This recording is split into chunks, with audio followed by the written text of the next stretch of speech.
Bonjour et bienvenue dans ce troisième numéro de votre magazine web Namuzindo à Kinshasa. Namuzindo à Kinshasa, comme vous le savez, c'est ce magazine qui vous donne les réalités, qui vous informe sur la ville-province de Kinshasa et le Congo en général, ce qui se passe au Congo et plus particulièrement dans la ville-province de Kinshasa. Aujourd'hui, nous n'allons pas en tout cas sortir de l'actualité, nous allons rester toujours dans l'actualité. Il s'agit du coronavirus, cette maladie qui est en train de faire des ravages dans le monde et que aujourd'hui dans notre pays, il y a au moins plus d'une cinquantaine de personnes touchées par cette maladie et au moins 4 personnes déjà qui ont perdu la vie avec cette maladie. C'est pourquoi nous sommes en contact, ou nous allons en contact de toutes les catégories sociales de notre société afin de vous apporter la lumière sur des zones d'ombre que vous rencontrez avec cette maladie. Donc aujourd'hui, pour vous, nous avons choisi l'urgence panafricaniste qui est un mouvement où nous avons vu quelques jeunes de notre pays qui ont adhéré à cette organisation. Et aujourd'hui, nous avons pour vous le coordonnateur de l'urgence panafricaniste en République démocratique du Congo qui est venu pour que nous puissions parler avec lui de leur organisation, mais aussi sur ce qu'ils pensent de cette maladie dans leur organisation par rapport à leur vision ou leur idéologie.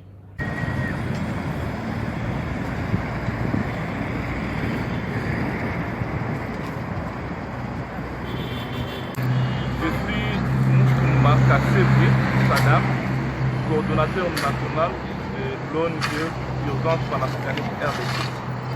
Ok, Monsieur Sadam, merci de nous recevoir dans ce magazine web Namuzindo à Kinshasa, où nous voulons d'abord, en un premier lieu, que vous puissiez nous dire quel est le vrai combat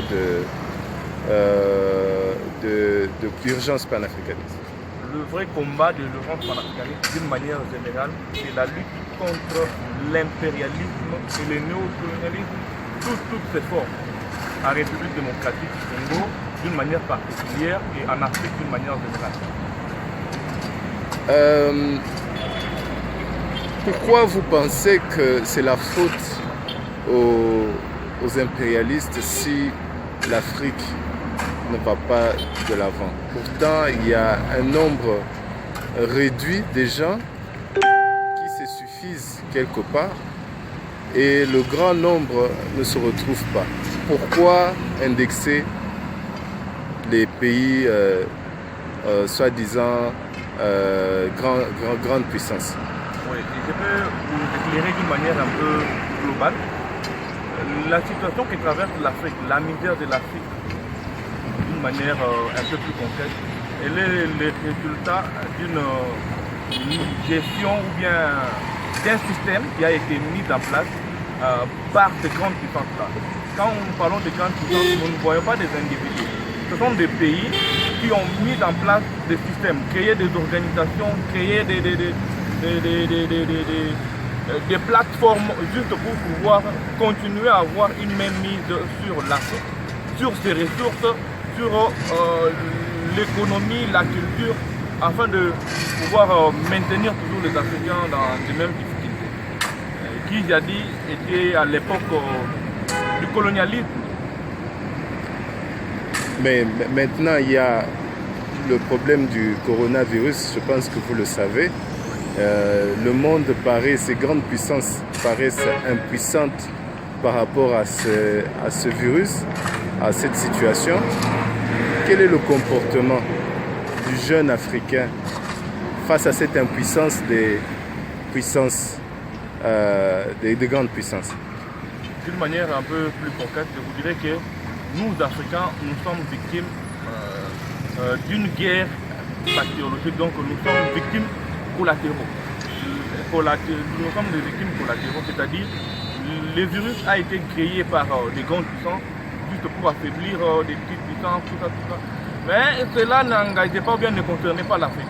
Vu que les Africains ou bien les Chinois, etc., les Italiens, traversent ou bien voyagent à travers le monde, peut-être que le virus s'est retrouvé chez nous.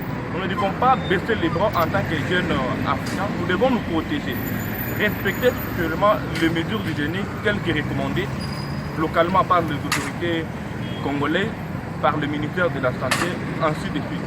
Puisque si nous ne le faisons pas, nous allons pouvoir encourager ces gens-là à diminuer le nombre de la population tel que souhaité dans leur plan.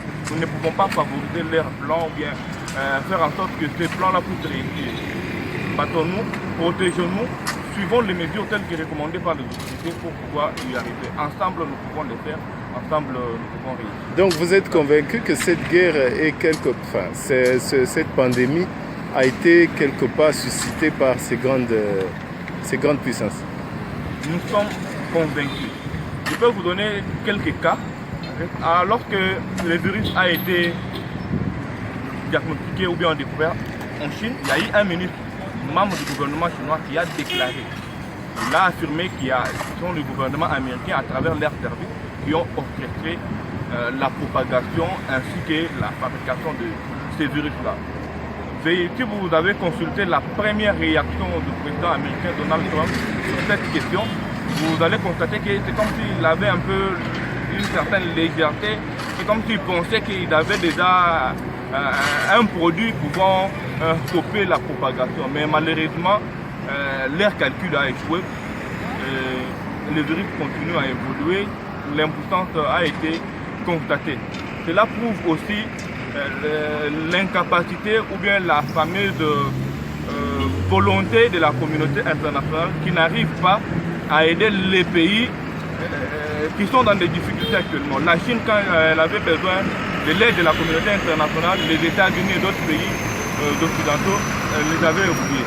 Et actuellement, c'est aussi le cas avec l'Italie, qui se trouve dans les mêmes difficultés, mais vous constaterez que c'est toujours sous l'œil impuissant de cette fameuse communauté internationale, de l'Union européenne, des grandes puissances telles que les États-Unis et consorts. Mais vous, en tant que panafricaniste et tout, mais il se fait que l'aide, même cette situation ici, nous dépendons de ces gens-là. Dernièrement, on a vu l'ambassadeur américain qui a réuni des ambassadeurs d'autres Unions européennes pour réfléchir comment venir en aide. Bon, soyons concrets. En aide à la RDC, soyons concrets. Qu'est-ce que vous vous dites de ça? Bon, juste ça, moi personnellement, et avec l'ensemble de nos frères panafricanistes, nous avons toujours pensé que c'est un jeu qui consiste juste à flouer le peuple d'une manière générale et aussi nos autorités d'une manière un peu particulière pour pouvoir attirer leur sympathie. Puisque cette aide-là, ce n'est pas quelque chose qui pourra donner du soulagement à la population d'une manière plus claire.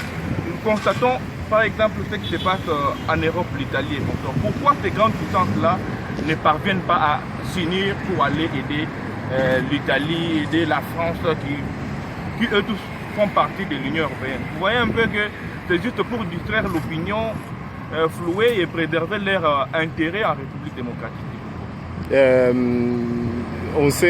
Il faut qu'on soit un peu plus pratique parce qu'on vous accuse aussi quelque part de toujours dire des choses sans preuve et même vous-même, vous ne faites rien du tout.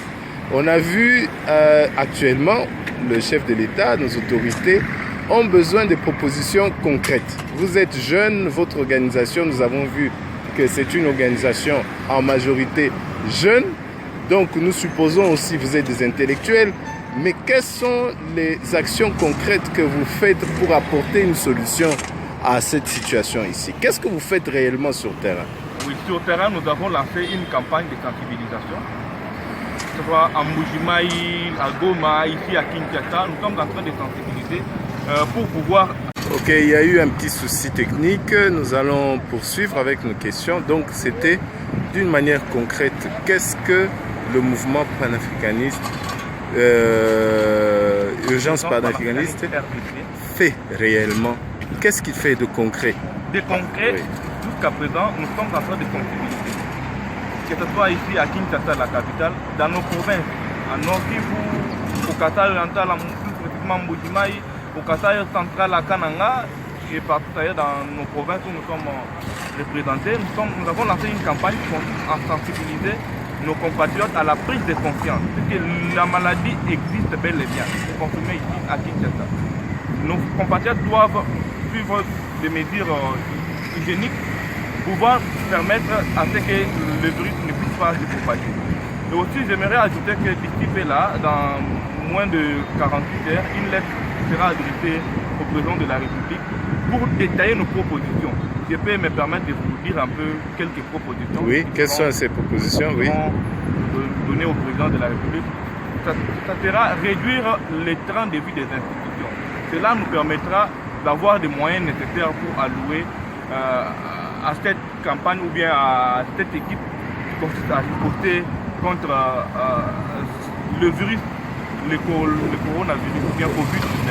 Ce que nous allons faire, nous allons proposer beaucoup de propositions, notamment la question de multiplier des sensibilisations, puisque nous avons constaté, nous qui sensibilisons sur le terrain, la population n'est pas tellement informée sur ce qui se passe. Nous allons demander à l'autorité de pouvoir regarder ces études-là.